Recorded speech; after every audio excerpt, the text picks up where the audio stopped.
Après 20 ans de sanctions économiques imposées au Soudan par l'administration américaine, le président américain Barack Obama a signé à la fin de son mandat présidentiel la décision de lever les sanctions économiques sur le Soudan. Pour revenir à l'histoire des sanctions qui ont été menées dans le milieu de l'année 1997 par la décision de l'ex-président américain Bill Clinton, intensifiée par la décision du président George W. Bush en 2006, nous constatons que le Soudan a beaucoup souffert à la suite de ces sanctions. La perte d'un grand nombre de relations politiques et économiques en termes de communication avec les grandes entreprises mondiales qui craintaient d'être infligées par les sanctions américaines en cas d'exercice d'une activité économique avec le Soudan. La décision finale signée pour la levée des sanctions économiques sur le Soudan à la fin du mandat du président Obama sera sauvée dans la mémoire du peuple soudanais. Le ministre des Affaires étrangères du Soudan, Ibrahim Randour, lors d'une conférence de presse, a déclaré la phase progressive du dialogue soudano-américain, qui a duré plus d'un an, dans lequel toutes les préoccupations étaient discutées et les intérêts du pays étaient suprêmes, jusqu'à le point de signer la décision de la levée des sanctions économiques définitivement sur les auspices du président de la République, le maréchal Omar al-Bashir,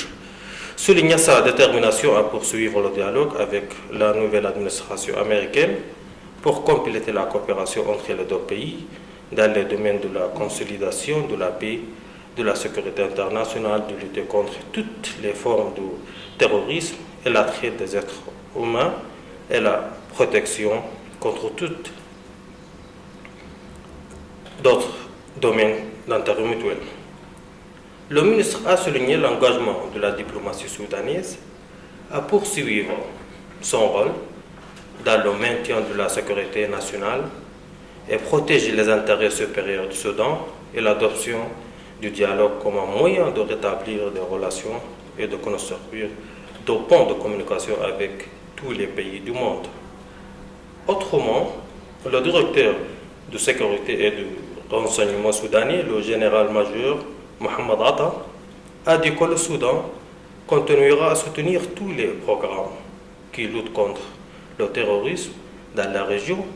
et que le pays est influencé par l'ensemble d'attitudes et d'événements créés par des groupes terroristes, appelant l'opposition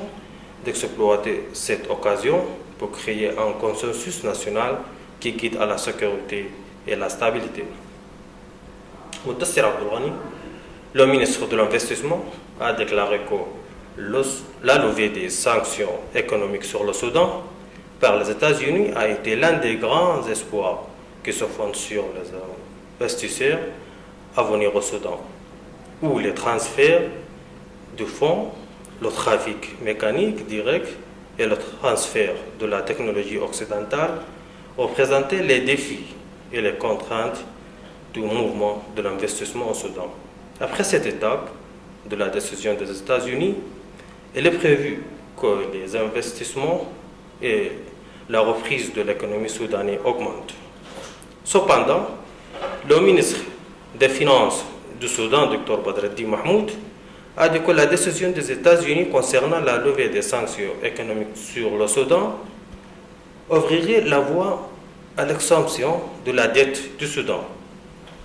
en annonçant l'intention du gouvernement d'appliquer un examen complet des politiques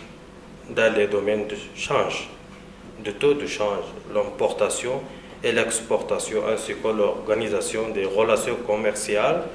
et un examen des politiques d'investissement pour attirer les investisseurs américains et que la décision ouvrira les portes pour l'économie nationale à intégrer dans l'économie mondiale et de plus en plus pour le secteur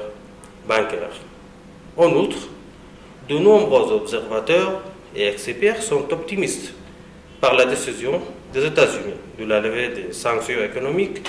sur le Soudan, car elle ouvrira une nouvelle phase dans l'économie soudanaise et la production, l'infrastructure et l'entrée de la technologie,